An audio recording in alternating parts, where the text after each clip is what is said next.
Welcome back, dear friends of Tactical Gameplay, to another episode of the X Division Explained. As always, these might apply to normal Xenonauts, but I don't lay my hand into the fire for that. We are talking about stunning today, and we're going through what it means to stun an enemy, when that happens and how, and then we'll talk about the equipment you can use for that, and lastly some early game tactics, which arguably should extend into the later stages of the game. Let's start with our civilian friend here. Let's say it has 120 HP.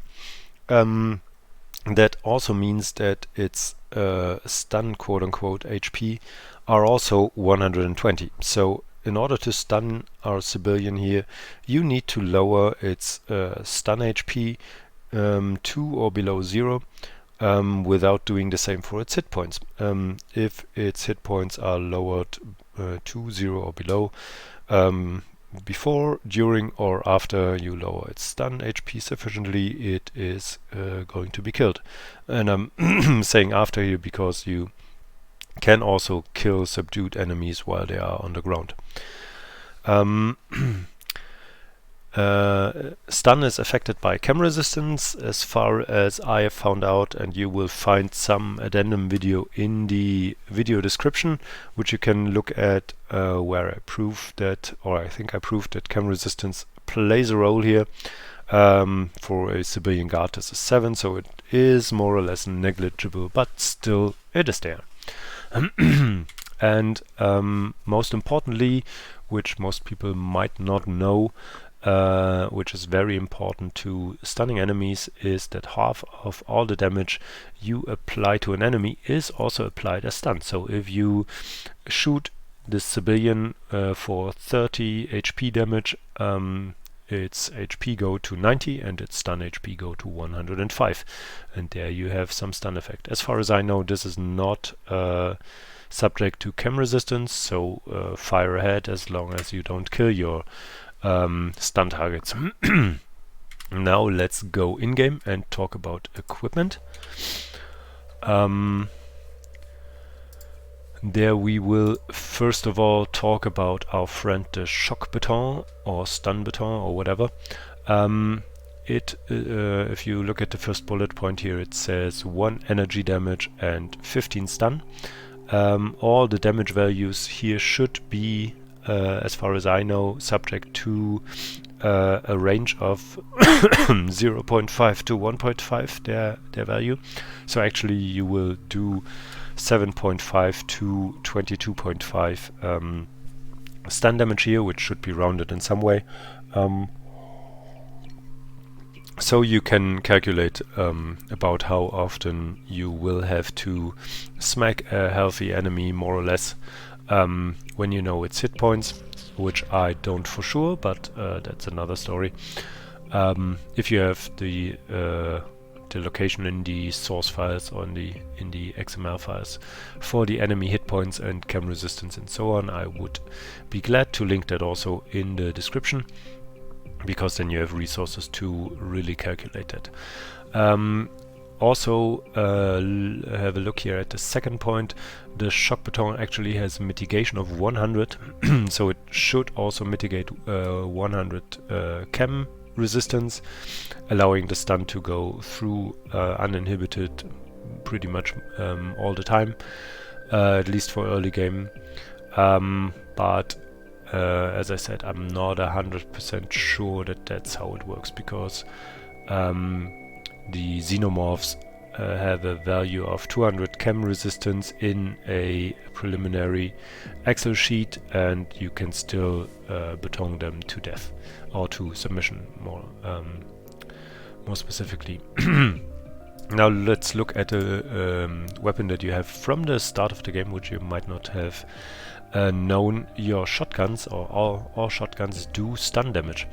In the second bullet point here you see that it does 8 times 8, so 48 kinetic damage, and also 4 times 8 stun damage, which is 24. If you factor in that the normal damage is also halved and then applied as stun. An enemy with no resistance would take exactly as much stun damage as normal damage.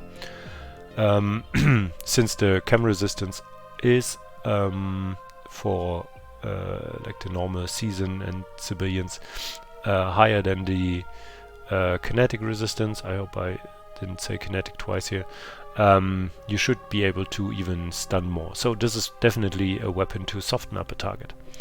Now let's look at your grenades and rockets.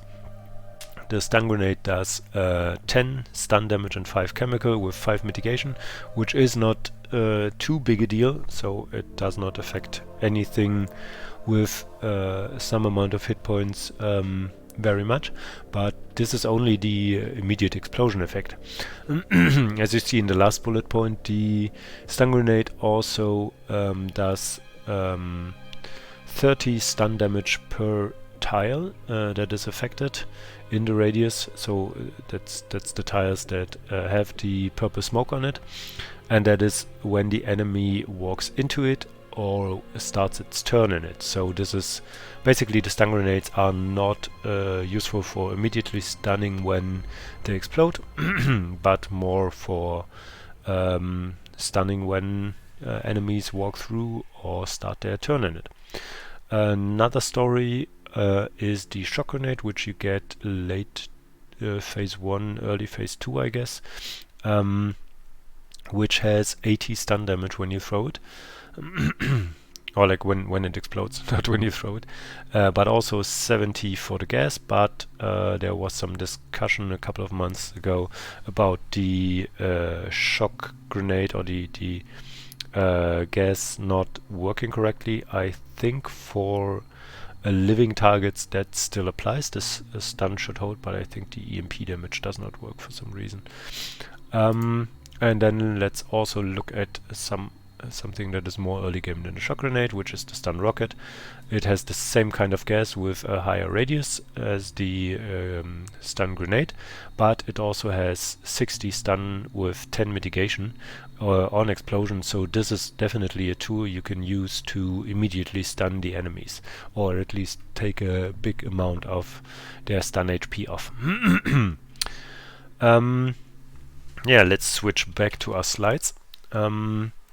And summarize. You have your batons, you have your stun gas from grenades, rockets, or AIM grenades. They should work better than your ones, but I didn't check the values. You have your shotgun in specific. You have the AIM lightning weapons, which are dropped by seasons, also by endruns, I guess, but they can't be stunned. And also everything that hurts without killing can contribute to stunning. So you should unless an enemy has very low HP left, you should try to soften them up and then use your stun measures. Now I've put together some early game tactics here, which I used, and according to this knowledge here, you can apply more or less. Seasons and Xenomorphs first here. Seasons have low hit points, good chem resistance, which doesn't really affect them in the early game, but in the later stages it does. And also they have shields. So you should definitely use batons. The reason why is that first of all, it mitigates their chem resistance due to its mitigation, and also our melee damage always goes through the shields, so you just plain ignore shields and can club seasons from the front. If they expose their back sides to you, you can also use their lightning weapons and shotguns, but be careful with the shotguns because they have low hit points. Yeah, their lightning weapons work really great, even until at least phase 2. And for Xenomorphs, they have very high chem resistance, so you should use batons and soften them up with damage. That said, I have some success, or I think I've seen them also succumb to stun gas, and I know for a fact that shock grenades also work until phase 2 against them because of their high stun damage, I guess. I don't know the chem resistance value for xenomorphs. In the sheet, as I think I already said, there is a value of 200, but that can't be right because else you would not have the batons working on them. Yeah, but this is the main source of stun that you were looking at here. For civilians, they have high HP, low chem resistance, and they do regenerate. I think xenomorphs and reapers also do that, so that is why damage is a very viable option, because your their normal hit points regenerate at the start of their turn, but their stun hit points don't. So in theory you could subdue a civilian by just shooting rifle rounds at them and letting them recover hit points and then shooting them again and so on. It's a bit risky, so you can supplement that by specifically gas because of their low chem resistance, but also batons if you have softened them up enough. Reapers are the same as xenomorphs. Use your batons because they already get close to you, so you have that available. And for androns and anything that has robo in its name, robo dogs, rexes, reapers, just don't.